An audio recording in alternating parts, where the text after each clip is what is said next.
Hello friends, welcome to my YouTube channel. आज हम start करेंगे शब्द विचार। इससे पहले वाले वीडियोस में हमने वर्ण विचार के बारे में डिस्कस किया।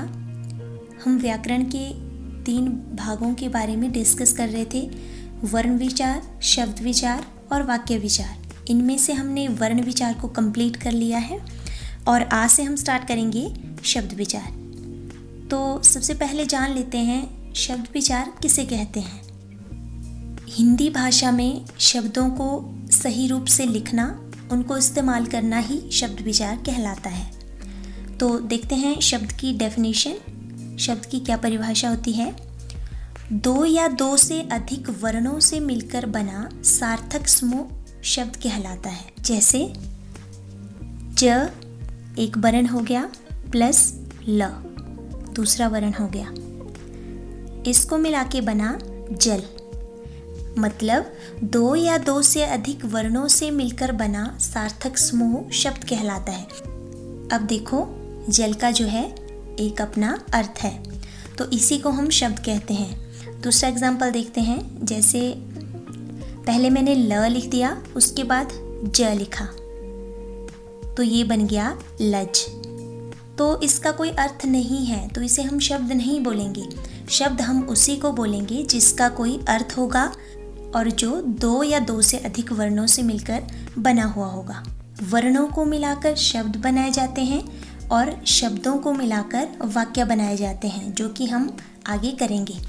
तो सबसे पहले देखते हैं शब्दों के कितने भेद होते हैं। फर्स्ट है अर्थ के आधार पर, दूसरा है उत्पत्ति के आधार पर। उत्पत्ति या व्युत्पत्ति एक ही बात है।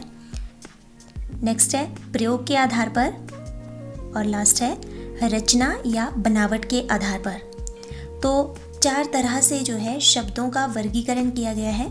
आज हम सिर्फ डिस्कस करेंगे अर्थ के आधार पर शब्दों के भेद। तो अर्थ के आधार पर शब्दों के 2 भेद होते हैं, सार्थक और निरर्थक। इसका नाम से ही पता चल रहा है, जिन शब्दों का कोई अर्थ हो सार्थक शब्द कहलाएंगे और जिनका कोई अर्थ ना हो निरर्थक शब्द कहलाएंगे। जैसे यहाँ पे मैंने पानी लिखा हुआ है, तो पानी का अर्थ है, मकान का अर्थ है, कपड़े का भी अर्थ है।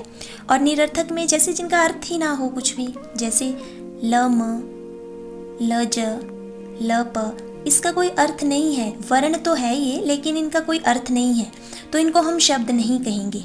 तो अर्थ के आधार पर शब्दों के 2 भेद होते हैं, सार्थक और निरर्थक।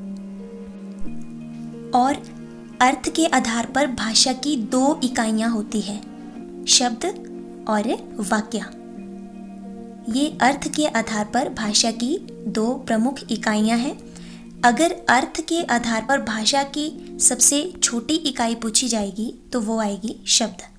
वर्ण नहीं आएगा इसमें, क्योंकि वर्ण जो है एक ध्वनि है, इसका कोई अर्थ नहीं होता। वर्णों को मिला के शब्द बनाए जाते हैं जिनका अर्थ होता है। तो यहाँ पे है अर्थ के आधार पर भाषा की अगर छोटी इकाई एग्जाम में पूछेंगे तो वो आएगी शब्द, और शब्दों को मिलाकर जो है वाक्य बनाए जाते हैं। तो आज की वीडियो में हमने डिस्कस किया शब्द किसे कहते हैं, इसकी परिभाषा और इसका वर्गीकरण किन किन आधार पे किया गया है। तो अर्थ के आधार पर, उत्पत्ति के आधार पर, प्रयोग के आधार पर, रचना या बनावट के आधार पर। तो अर्थ के आधार पर आज हमने कर लिया।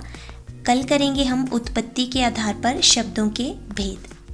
अगर वीडियो अच्छी लगे तो प्लीज़ वीडियो को लाइक, शेयर एंड चैनल को सब्सक्राइब करें। Thank you.